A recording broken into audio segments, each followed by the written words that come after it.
सभी प्यारे भाइयों को हम राम। आज शुरू करेंगे रस। ठीक है भैया, क्या स्टार्ट करेंगे? रस चालू करेंगे। तो रस क्या होते हैं? तो रस का शाब्दिक अर्थ होता है आनंद। क्या होता है? आनंद। यानी कि काव्य को पढ़ने और सुनने से जिस आनंद की अनुभूति होती है उसे हम क्या कहते हैं? रस कहते हैं भाई। ठीक है, काव्य को पढ़ने या सुनने से जिस आनंद की अनुभूति होती है उसे रस कहा जाता है। क्या कहते हैं भैया? रस कहते हैं। तो काव्य में रस का वही स्थान है जैसे शरीर का आत्मा से, यानी एक दूसरे के पूरक है, बिना एक दूसरे के पूर्ण नहीं हो सकते। ठीक है, इसलिए रस को काव्य की आत्मा या प्राण तत्व भी कहा जाता है। ठीक है, ठीक। रस, छंद और अलंकार काव्य रचना के लिए आवश्यक अवयव हैं। तो रस का शाब्दिक अर्थ आपको पता चल गया क्या है? आनंद। और काव्य को पढ़ने सुनने से जिस आनंद की अनुभूति होती है उसे क्या कहते हैं? रस कहते हैं। डिफिनेशन हो गई भैया। फिर रस शब्द की उत्पत्ति किससे हुई है? तो रस शब्द की उत्पत्ति संस्कृत के रस धातु के अच प्रत्यय के योग से हुई है। रस धन अच मिलके क्या बने हैं? रस बने हैं। क्या बने हैं? रस।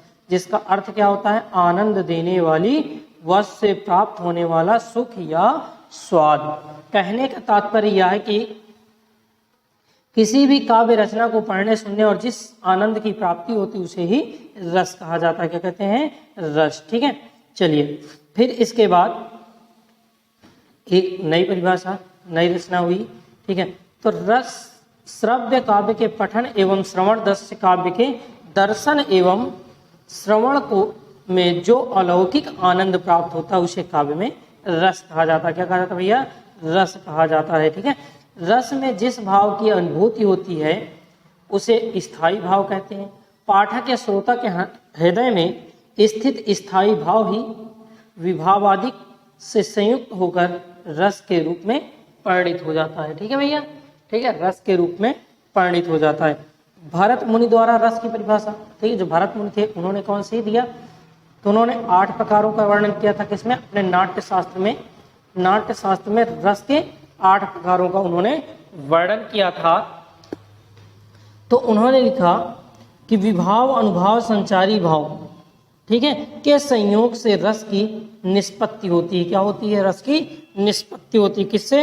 विभाव, अनुभाव और संचारी भाव से। ठीक है, चलिए आगे देखते हैं। इन्होंने कहा काव्य शास्त्र में मर्मज्ञ विद्वानों ने काव्य की आत्मा को ही रस माना है। क्या माना है? काव्य की आत्मा को ही रस माना है। भरत मुनि द्वारा रचित जो नाट्य शास्त्र है उसमें कितने रस हैं? 8 रस। कौन कौन से? श्रृंगार रस, हास्य रस, रौद्र रस, करुण रस, वीर रस, अद्भुत रस, विभत्स रस और भयंकर रस। ठीक है, फिर नाट्य में शांत रस का प्रयोग उन्होंने अनुचित माना है। क्या माना भैया? अनुचित माना, यानी कि उसके लिए उन्होंने माना है कि शांत रस नहीं है। ठीक है, परंतु उन्होंने रस के रूप में स्वीकार किया है। उसका प्रयोग वहां पे नहीं किया जाता, लेकिन उन्होंने बोला कि हाँ ये एक प्रकार का रस है। नाट्य शास्त्र में वात्सल्य रस को कोई स्पष्ट उल्लेख नहीं है। ठीक है, उनके नाट्य शास्त्र में इसका कोई स्पष्ट उल्लेख नहीं है। इस प्रकार नवरस संकल्पना निकलती है जिसमें 9 रस हैं। श्रृंगार रस, हास्य रस, रौद्र रस, करुण रस, वीर रस, अद्भुत रस, विभत्स रस, भयंकर रस और शांत रस। ठीक है, भक्ति रस को केवल एक भाव माना जाता है। क्या माना जाता है? भाव, ना कि एक रस माना जाता है। ठीक है, फिर और जो विद्वान थे आचार्य धनंजय, इनके अनुसार, आचार्य धनंजय जी के अनुसार क्या थी परिभाषा? तो विभाव, अनुभाव, सात्विक, साहित्यिक भाव और व्यभिचारिक भाव के संयोग से आस्वाद्यमान स्थायी भाव ही रस है। क्या है भैया? रस है। ठीक है, चलिए आगे है डॉक्टर विशंभर नाथ के अनुसार तो भाव में छंदात्मक समन्वय नाम ही रस है। आचार्य श्याम सुंदर दास जी कहते हैं कि स्थायी भाव जब विभाव, अनुभाव, संचारी भाव के योग से आस्वादन करने का योग होता है तब सहृदय प्रेक्षक के हृदय में रस रूप में उनका आस्वादन होता है। ठीक है, आस्वादन होता है। फिर आचार्य रामचंद्र शुक्ल के अनुसार रस की परिभाषा क्या है? जिस भक्ति आत्मा की मुक्तावस्था ज्ञान दशा कहलाती है उसी भक्ति हृदय की मुक्तावस्था रस दशा कहलाती है। ठीक है भैया। अब बात आती है कि रस के अंग कितने हैं, तो रस के भैया 4 अंग होते हैं। अंग यानी कि अवयव, क्या होता है, अवयव यानी किससे मिलकर बना है, तो स्थायी भाव, संचारी भाव, ठीक है, और अनुभाव और विभाव। ठीक, कितने होते हैं, स्थायी भाव, संचारी भाव, अनुभाव, विभाव। ठीक है, 4 प्रकार के भाग होते हैं। चलिए रस में स्थायी भाव की बात कर लेते हैं। स्थायी भाव क्या है, स्थायी भाव का अर्थ होता है प्रधान भाव। क्या होता है, प्रधान भाव। वह भाव, प्रधान भाव वही होता है जो रस की अवस्था तक पहुंचता है। क्या होता है, रस की अवस्था तक पहुंचता है। तो रस कितने हैं, 9, तो उनके स्थायी भाव की संख्या कितनी होगी, 9 मानी गई है। कितनी मानी गई भैया, 9 मानी गई है। ठीक है, लेकिन बाद में आचार्यों ने 2 भाव, ठीक है, 2 भाव वात्सल्य और देव विषयक रति को स्थायी भाव की मान्यता दी है। इस प्रकार से टोटल भाव, स्थायी भाव की संख्या कितनी हो गई, 11 तक पहुंच गई है। ठीक है, तदनुरूप रसों की संख्या भी कितनी हो गई है, 11 हो गई है। कितनी हो जाती है, 11 हो जाती है भैया। जैसे कि रति, रति स्थायी भाव है किसका, श्रृंगार रस का, यानी स्त्री पुरुष के प्रति प्रेम उत्पन्न, प्रेम नामक चितवती को रति या स्थायी भाव कहते हैं। क्या कहते हैं, रति नामक स्थायी भाव होता है। ठीक है, श्रृंगार यानी जब पत्नी अपने पति के लिए सस्ती धसती है तो उसे क्या बोलते हैं, श्रृंगार रस बोलते हैं। क्या बोलते हैं, श्रृंगार रस, रिझाने के लिए सस्ती धसती है। ठीक है, और उसका स्थायी भाव क्या होता है, रति होता है। हास्य का स्थायी भाव क्या होता है, हास्य, यानी कि जब रूप वाणी अंगों को, विकारों को देखने से चित्त का विकसित होना, यानी हास्य कहलाता है। क्या कहलाता है, हास्य कहलाता है। ठीक है, फिर क्रोध, क्रोध किसका स्थायी भाव है, रौद्र रस का। रौद्र रस का स्थायी भाव क्या होता है, क्रोध होता है, यानी कि असाधारण अपराध, विवाद, उत्तेजनापूर्ण अपमान आदि से उत्पन्न मनोविकार को क्रोध कहते हैं। क्या कहते हैं भैया, क्रोध कहते हैं। असाधारण अपराध, विवाद, उत्तेजनापूर्ण अपमान आदि से उत्पन्न विकार को क्रोध कहते हैं। और रौद्र रस का स्थायी भाव क्या होता है भैया, क्रोध होता है। क्या होता है, क्रोध। फिर करुण रस का स्थायी भाव क्या होता है, शोक होता है। प्रिय वस्तु के नाश इत्यादि के कारण उत्पन्न होने वाली चित्त की व्याकुलता को शोक कहते हैं। क्या कहते हैं भैया, शोक कहते हैं। ठीक है, इसको कहते हैं शोक। चलिए आगे देखते हैं। वीर रस क्या है, वीर रस। वीर का स्थायी भाव क्या होता है, उत्साह। क्या होता है, उत्साह। वीर रस का स्थायी भाव उत्साह होता है, यानी कि जब मन में उल्लासपूर्ण भक्ति होती है जिसके द्वारा मनुष्य तेजी के साथ किसी कार्य को करने में लग जाता है तो उत्साह कहलाती है। क्या कहलाती है भैया, उत्साह कहलाती है। ठीक है, आविर्भाव शक्ति, शौर्य और धैर्य के प्रदर्शन से होती है। चलिए अद्भुत रस जो है उसमें क्या है, आश्चर्य या विस्मय है। क्या है, आश्चर्य या विस्मय स्थायी भाव है। ठीक है, अलौकिक वस्तु को देखने या सुनने की स्मरण आने से उत्पन्न मनोविकार आश्चर्य कहलाता है। क्या कहलाता है भैया, आश्चर्य कहलाता है। ठीक है, चलिए आगे देखते हैं। विभत्स रस, ठीक है, इसका क्या होता है, घृणा या जुजुप्सा। ठीक है, तो किसी अरुचिकर या मन में प्रतिकूलित वस्तु को देखने अथवा उसकी कल्पना करने में जो भाव उत्पन्न होता है उसे जुजुप्सा कहते हैं। ठीक है, क्या कहलाता है, जुजुप्सा। ठीक, फिर इसके बाद भयानक रस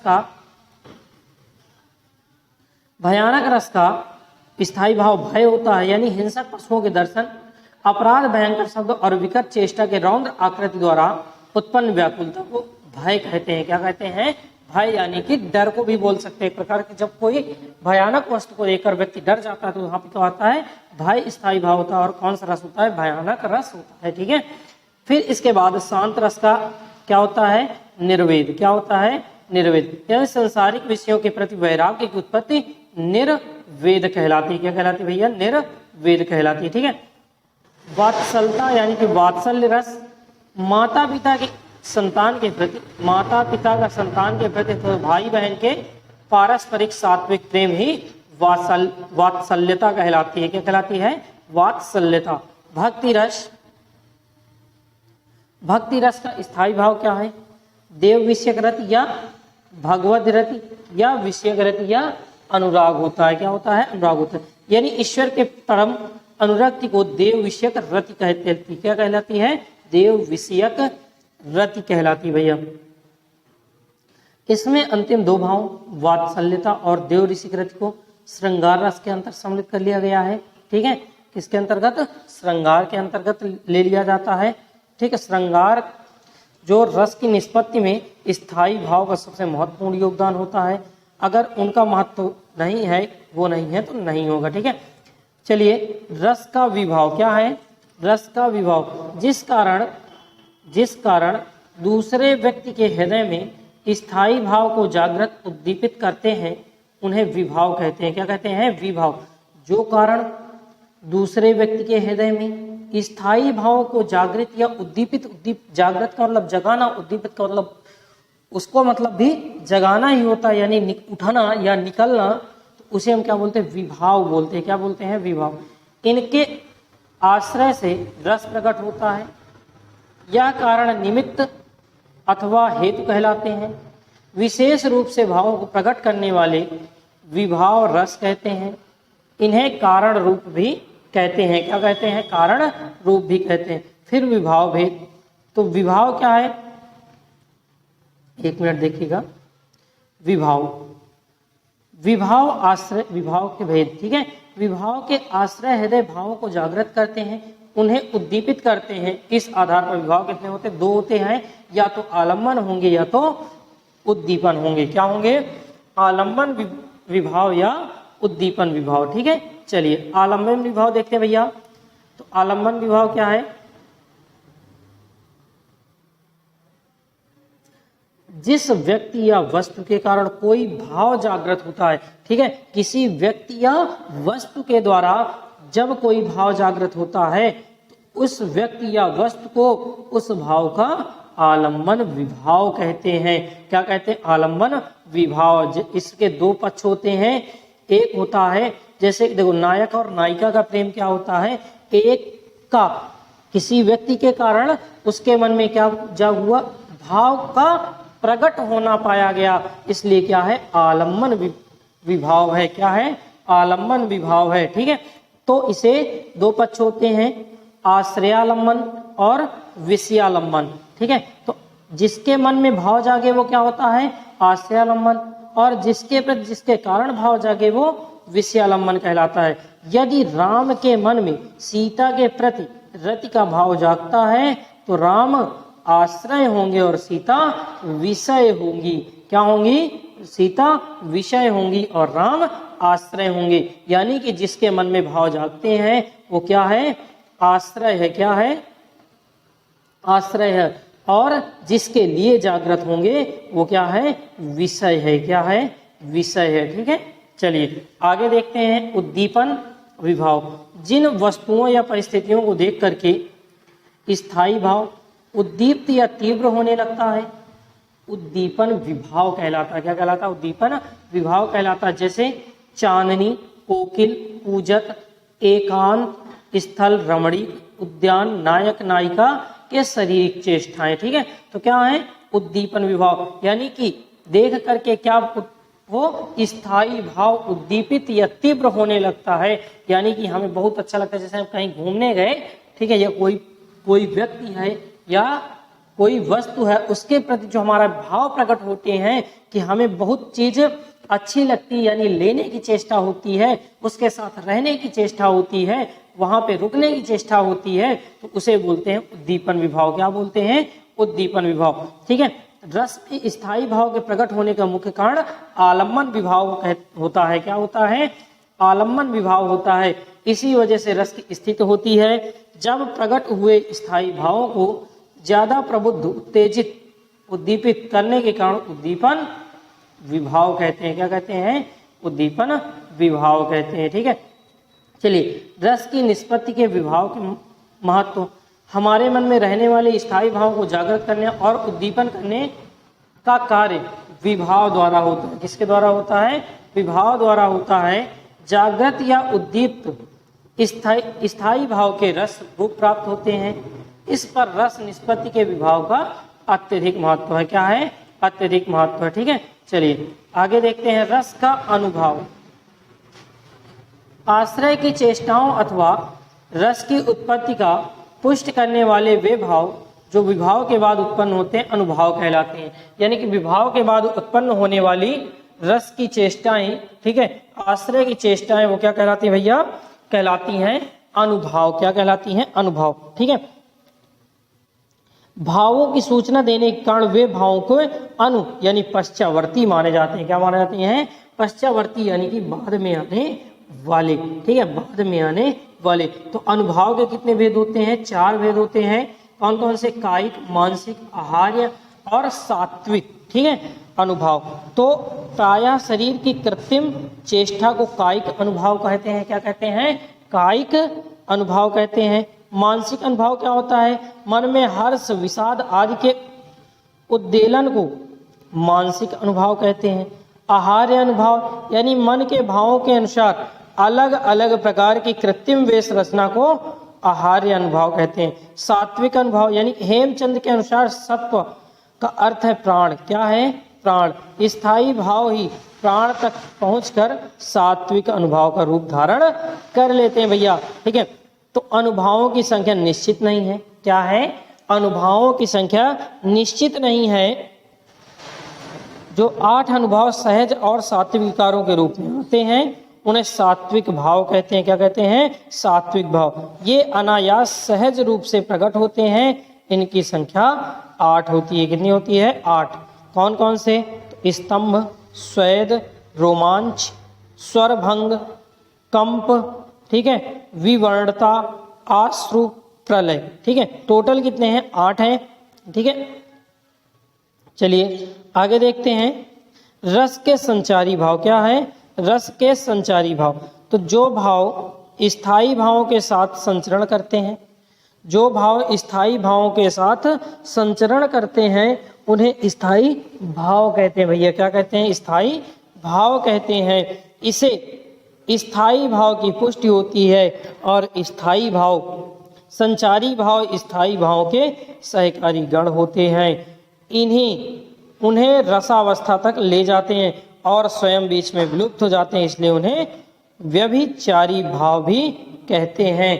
क्या कहते हैं? व्यभिचारी भाव, क्योंकि रसावस्था तक ले जाते हैं और स्वयं बीच में विलुप्त हो जाते हैं। क्या हो जाते हैं? स्वयं बीच में विलुप्त हो जाते हैं। ठीक है, भारत मुनि के संचारी भाव के स्पष्टीकरण देते हुए कहते हैं कि वे भाव जो रसों को अनेक प्रकार से विचरण करते हैं तथा रसों के पुष्ट का अवसादन योग्य बनाते हैं, जिस समुद्र में लहरें उत्पन्न होती हैं और उसे विलीन हो जाती हैं, उसी प्रकार स्थायी भाव के संचारी भाव उत्पन्न और विलीन होते रहते हैं। क्या होते हैं? विलीन होते रहते हैं। ठीक है, चलिए संचारी भावों के भेद। तो संचारी भाव क्या होते हैं भैया? अनगिनत होते हैं। कितने होते हैं? अनगिनत। लेकिन फिर भी आचार्यों ने इनकी संख्या कितनी निश्चित की है? 33 यानी कि 33 निश्चित की है। कितनी निश्चित की है? 33 निश्चित की है। कौन कौन से? तो हैं निर्वेद्य, आवेग, दैन्य, श्रम, मद, जड़ता, उग्रता, मोह, विबोध, स्वप्न, अपरस्मार, गर्व, मरण, आलस्य, अमर्ष, निंदा, अवहितता, उत्सुकता, उन्माद, शंका, स्मृति, मति, व्याधि, शांताश, लज्जा, हर्ष, असूया, विषाद, धृति, चपला, ग्लानि, चिंता, वितर्क। ठीक है, ये टोटल 33 क्या है? संचारी भाव है। क्या है? संचारी भाव। वैसे तो संचारी भावों की संख्या क्या है? अनिश्चित है, लेकिन आचार्यों ने कितने बताया संचारी भाव? 33 संचारी भाव बताए हैं, जिन्हें आपको एकदम रट लेना चाहिए। फिर इसके अलावा एक काम और आपका, वीडियो को लाइक कर दीजिए। बहुत देर से आप जुड़े हुए हैं तो वीडियो को लाइक कर दीजिए और चैनल को सब्सक्राइब कर दीजिए। मिलते हैं, ठीक है, तो इतना काम करिए। चलिए आगे देखते हैं रस के प्रकार। रस के प्रकार, तो श्रृंगार रस, हास्य रस, रौद्र रस, करुण रस, वीर रस, अद्भुत रस, विभत्स रस, भयंकर रस, शांत रस, वात्सल रस और भक्ति रस। कितने रस हैं भैया? 11 रस हैं। कितने रस हैं?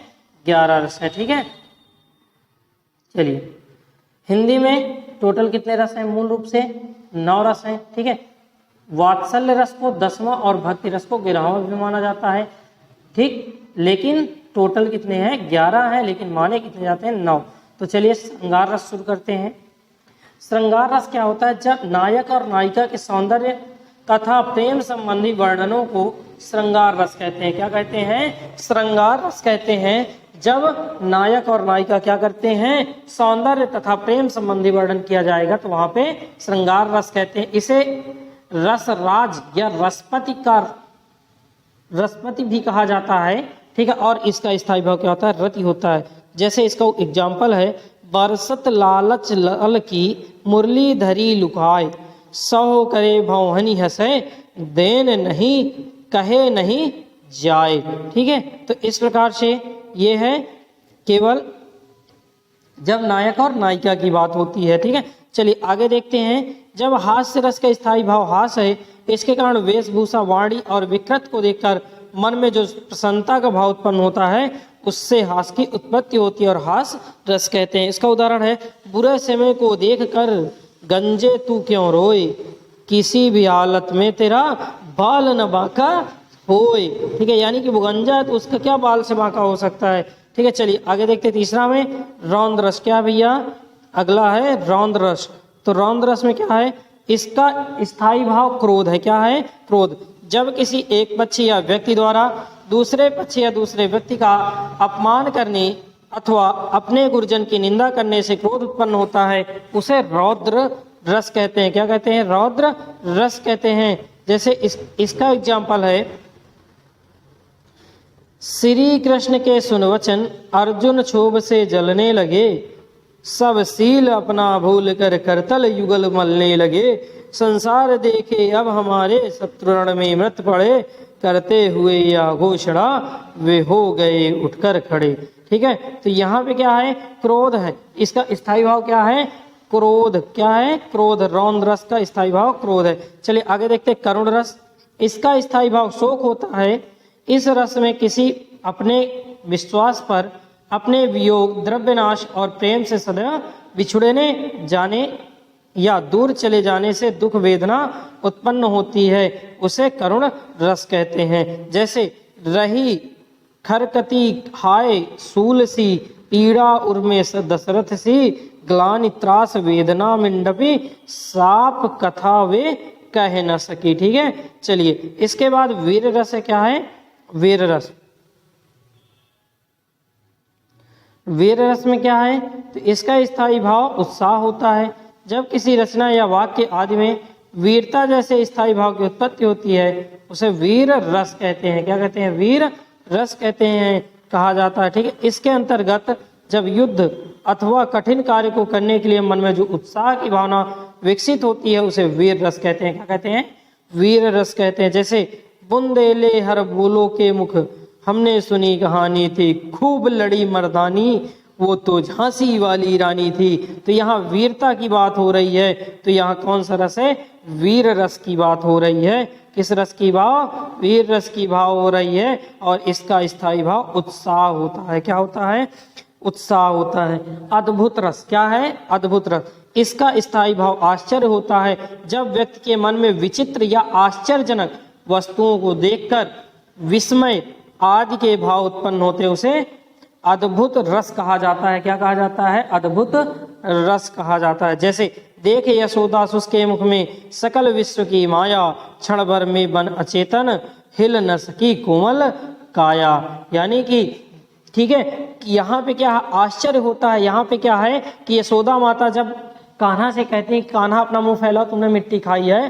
कान्हा जब मुंह फैलाता तो अंदर संपूर्ण संसार दिखाई देता है, संपूर्ण विश्व दिखाई देता है, जिसे देखकर माँ एकदम से आश्चर्यचकित हो जाती है, हिल भी नहीं सकती, अचेतन अवस्था में आ जाती है, यानी कि वो कुछ कार्य नहीं कर सकती। तो इसमें क्या अद्भुत रस है। अद्भुत रस का स्थायी भाव आश्चर्य होता है। क्या होता है, आश्चर्य होता है। विभत्स रस, ठीक है, इसका स्थायी भाव जुजुप्सा होता है, ठीक है। घृणित वस्तुओं या घृणित चीजों या घृणित व्यक्ति को देखकर उसके संबंध में विचार करके या उसके संबंध में सुन करके मन में उत्पन्न होने वाली घृणा या ग्लानि ही विभत्स्य रस कहलाती है। जैसे कि आंख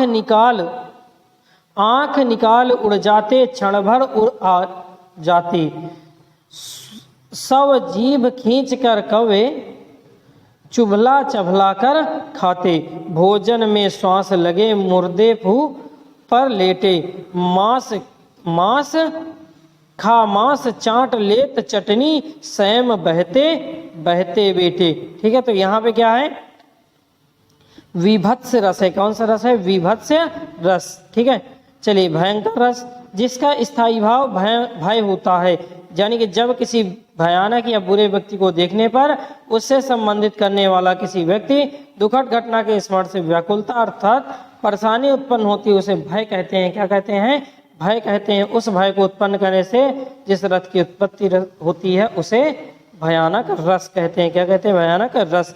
जैसे अखिल यौवन के रंग उभार, हड्डियों के हिलाते कंकाल, कच्चों के चिकने काले व्याल के चुली, कास सिवार।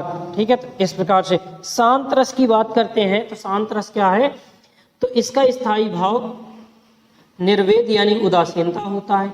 मोक्ष या आध्यात्म की भावना से जिस रस की उत्पत्ति होती है उसे शांत रस बोलते हैं। क्या बोलते हैं, शांत रस। नाम देना संभव नहीं है। ठीक है, वैराग्य होने पर, संसार से वैराग्य होने पर शांत रस की उत्पत्ति होती है। ठीक है, जहाँ ना दुख होता है ना द्वेष होता है।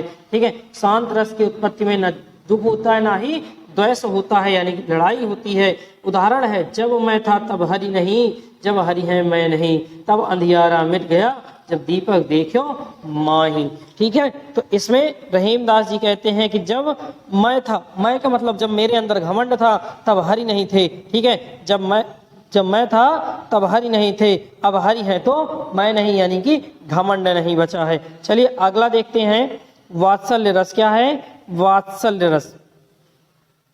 इसका स्थायी भाव वात्सल्य अनुराग होता है। माता के पुत्र के प्रति, बड़ों का बच्चों के प्रति प्रेम, गुरु के शिष्यों के प्रति प्रेम, बड़े भाई का छोटे भाई के प्रति प्रेम का भाव स्नेह कहलाता है। क्या कहलाता है, स्नेह, जिसे वात्सल्य रस कहते हैं। स्थायी भाव क्या होता है, स्नेह। ठीक है, वात्सल्यता या अनुराग होता है। स्नेह की भाव परिपुष्टि होकर वात्सल्य रस कहलाता है। जैसे उदाहरण है इसका, बाल दशा सुख निरख यशोदा, पुनि पुनि नंद पुलवती, अचरा तर कर ठाड़ी सूर, प्रभु कौ दूध पियावती। ठीक है, तो यहाँ पे क्या है, वात्सल्य रस है। क्या है, वात्सल्य। चलिए भक्ति रस की बात करते हैं। भक्ति रस, तो इसका स्थायी भाव क्या होता है, रति होता है। स्थायी भाव देव रति होता है। क्या होता है, देव रति। श्रृंगार रस के केवल क्या होता है, केवल रति होता है, और इसका देव रति होता है। ईश्वर के अनुराग का वर्णन होता है, यानी रस में ईश्वर के प्रति प्रेम का वर्णन होता है, तो उसे बोलते हैं भक्ति रस। क्या होता है, भक्ति रस। इसका उदाहरण क्या है, असुवन जल सिंच सिंच प्रेम बेली बोला बोई, मीरा की लगन लाग होनी हो सो होई। ठीक है, तो यहाँ पे टोटल 11 जो भी आपके रस थे, रस का काम खत्म हो चुका है। ठीक है, रस का बाकी इनका जो डिटेल होगा वो आपको मिलेगा, लेकिन बाद में मिलेगा। तब तक के लिए बहुत बहुत धन्यवाद। मिलते हैं नेक्स्ट वीडियो में। आप लगातार हमारे साथ जुड़ते रहिए, चैनल को सब्सक्राइब कर दीजिए और वीडियो को लाइक कर दीजिए। मिलते हैं नेक्स्ट वीडियो में।